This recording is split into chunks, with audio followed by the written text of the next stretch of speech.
निबोधत।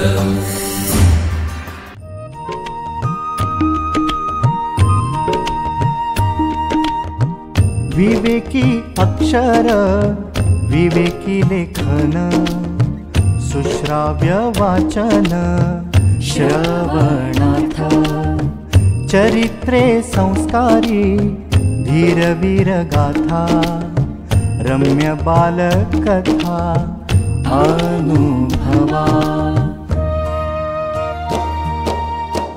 अमृताचे शब्द थोर आणि सान सगळ्यांचे कान आनंदावे चालता बोलता ऐकावे पहावे ज्ञानी होत जावे सहजची।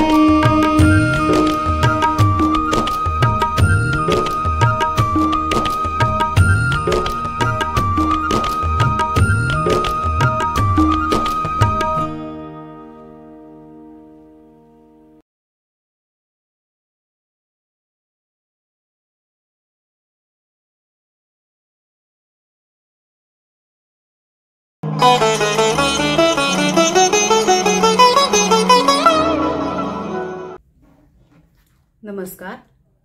विवेकानंद केंद्र मराठी प्रकाशन विभाग सादर करीत आहे अभिवाचन समर्थ रामदास आणि स्वामी विवेकानंद। मी सादर करते अश्विनी कुलकर्णी।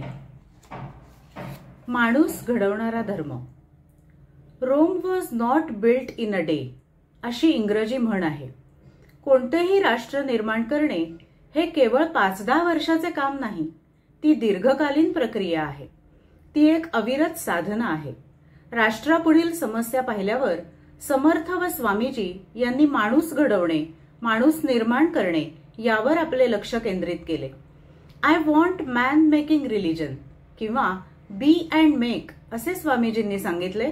त्याच पद्धतीने समर्थांनी क्रिया करून करवावी बहुतान करवी किंवा अभ्यासे प्रकट व्हावे हा मंत्र दिला। शेवटी राष्ट्र ही काही भौगोलिक संकल्पना नाही किंवा एखादी निर्जीव वस्तू नाही। माणसांचा संघ समुदाय म्हणजे राष्ट्र। म्हणून कोणतेही राष्ट्र उभे व्हायचे असेल, प्रगत व्हायचे असेल तर सामान्य माणूस घडवला गेला पाहिजे। हेच खरे मूलभूत कार्य होय। पंतप्रधान नरसिंह राव यांनी एका व्याख्यानात सांगितले, आम्ही चांगल्या योजना आखू, त्यांची घोषणा करू, पण प्रत्यक्ष कार्यवाही सामान्य माणूस करणार आहे। सरकारी यंत्रणा मी नाही निर्माण करू शकत। सरकारी यंत्रणा तुमची, सर्वसामान्य माणसांची आहे। योजना खूप चांगली असूनही अधिकारी जर भ्रष्टाचारी असतील तर काय उपयोग? याचा अर्थ सामान्य माणसाचे चरित्र घडवणे अत्यंत महत्वाचे आहे। हेच काम समर्थ व स्वामीजी यांनी केले। 10 ते 20 या वयोगटातील सुमारे 1400 साधकांना समर्थांनी अनुग्रह दिला व त्यांच्या मनोभूमीवर राष्ट्रभक्तीचे बीज पेरले। तेच कार्य स्वामीजींनी विविध मठातून तरुण संन्याशांची फळी तयार करून केले। तेव्हा चारित्र्य संपन्न माणूस तयार करणे व राष्ट्र निर्मितीच्या कार्यासाठी जीवाचेच यज्ञकुंड बनवणे दोघांना अभिप्रेत होते। अशी मुठभर चारित्र्य संपन्न माणसे ही त्या राष्ट्राची खरी शक्ती व खरी संपदा असते। कर्मयोगात स्वामीजी म्हणतात,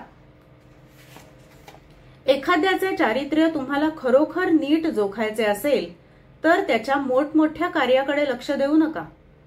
प्रसंग विशेषी एखादा ठोंब्या देखील वीर सजून शौर्य गाजवू शकेल। अशा माणसावर तो अगदी मामूली कामे उरकीत असताना लक्ष ठेवा।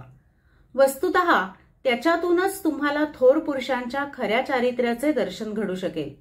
हाच विचार मांडताना दासबोधात समर्थ म्हणतात, लहान थोर काम काही केल्या वेगळे होत नाही, करंट्या सावध पाही सदैव होसी।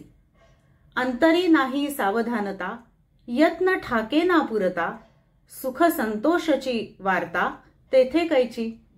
समर्थांनी महंताला अखंड सावधानतेची सूचना दिली। यात साधी साधी कामे एकाग्रतेने व मनापासून करणेच अभिप्रेत आहे।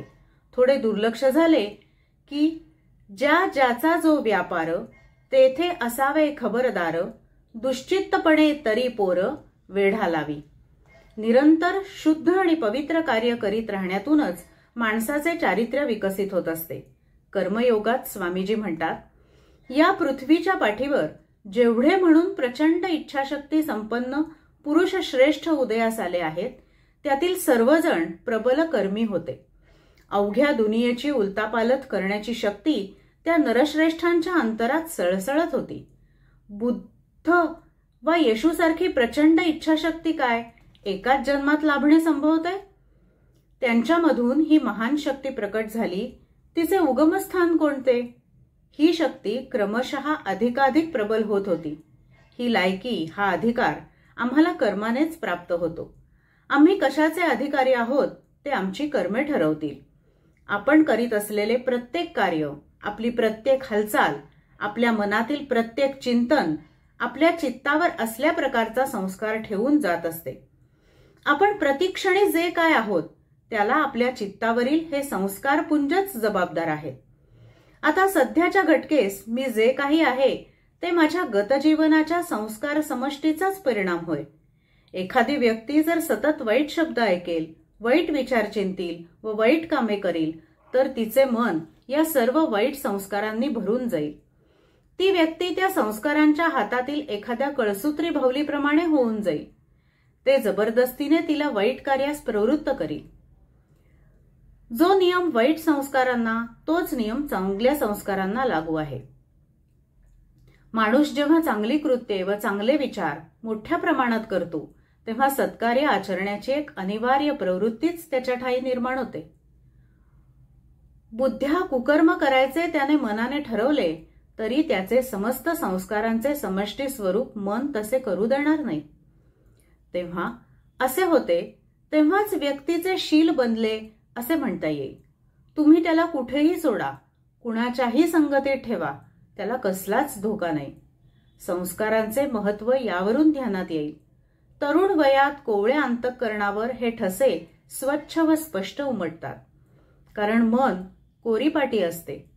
म्हणून समर्थ व स्वामीजी यांनी तरुण शिष्य भोवताली गोळा केले होते.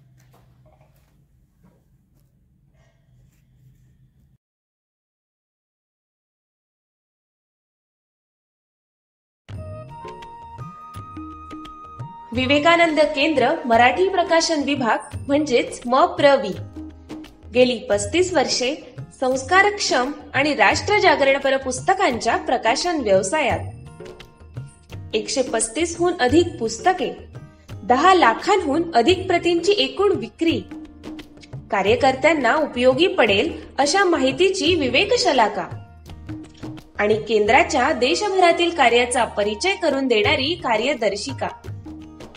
संपर्क अश्विनी हाइट्स, पहिला मजला, ग्राहक पेठेजवळ, टिळक रोड, पुणे 30. संपर्क क्रमांक 9881061686.